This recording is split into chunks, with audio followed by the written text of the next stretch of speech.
আম্মা মাঝে মধ্যে কয়, কই জানি গেলে ভালো লাগবো। সংসার করতে গিয়া রান্নাঘর ছাড়া আম্মা আর কোথাও কোনোদিন ঘুরতে যায় নাই। আমি ভাতের থালা সামনে নিয়া কই, কই যাইবা আম্মা? আম্মা অনেক খুশি হইয়া কয়, গাড়িতে উইঠা এই গ্রাম ছাইরা আরেক গ্রামে গিয়াও যদি চিন্তা ছাড়া 2 দিন ঘুম দিবার পারতাম, তাইলে পারে মনে হয় কত যে শান্তি লাগতো।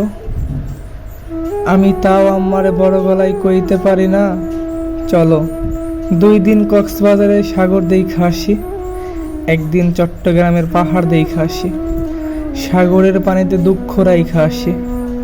তাও নাকি আমি আম্মারে ভালোবাসি, মেলা ভালোবাসি।